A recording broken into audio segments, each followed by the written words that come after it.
एक दिन की बात है कि एक खूबसूरत गांव में जो हरे भरे पहाड़ों के दरमियान वाक़या था, उसमें एक आदमी रहता था जिसको गांव वाले चाय वाला कहते थे।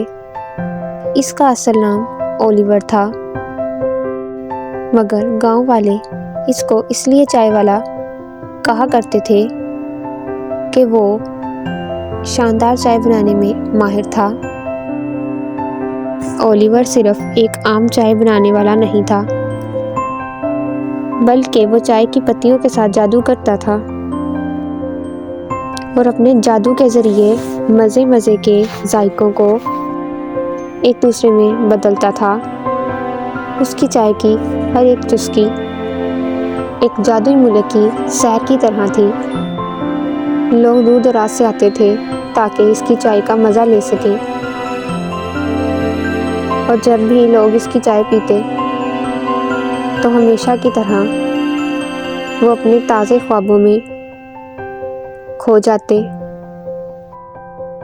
एक दिन एक जवान लड़की जो गांव की सैर कर रही थी, वो उस चाय वाले की छोटी सी दुकान पर आ गई। चाय की खुशबू से मुतासिर होकर वो उस दुकान के अंदर पहुंची जहां ओलिवर चाय बनाने में मसरूफ़ था। उसने दिलचस्पी से आगे बढ़कर और शौक से पूछा कि क्या मैं आपको चाय बनाते हुए देख सकती हूँ। तो बहुत ही प्यारे अंदाज में ओलिवर ने उसको खुशामदीद कहा और उसे चाय बनाने के फ़न की तालीम देने लगा।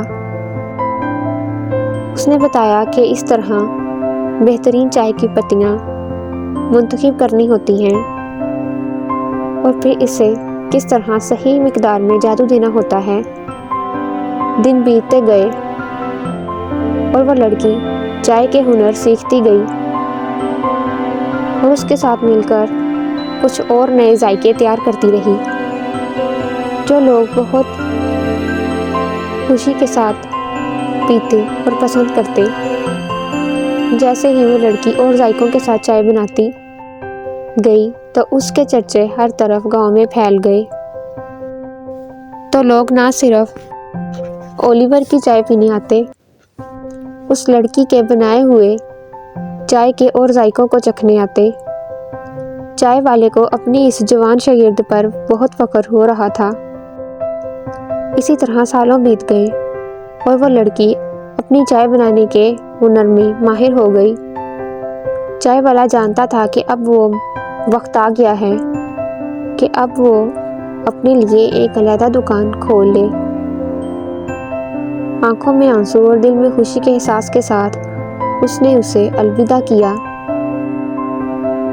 ये चाहते हुए कि वो चाय बनाने के फ़न को और अपनी इस रवायत को जारी रखेगी। इस तरह उसने अपने उस्ताद की बात को मानते हुए और अपने शौक़ को जारी रखते हुए वो मुस्तकबिल में अपनी उस दुकान से कामयाबी हासिल करती रही और हर एक चाय के कप में मोहब्बत और महारत के साथ अपने जादू को डालती। इस तरह उनकी चाय के जादू का सिलसिला हर तरफ जारी रहा। इसी तरह उसकी दुकान पर जो भी लोग आते वो उसकी चाय से लुत्फ़ अंदोज़ होते और खुशी महसूस करते।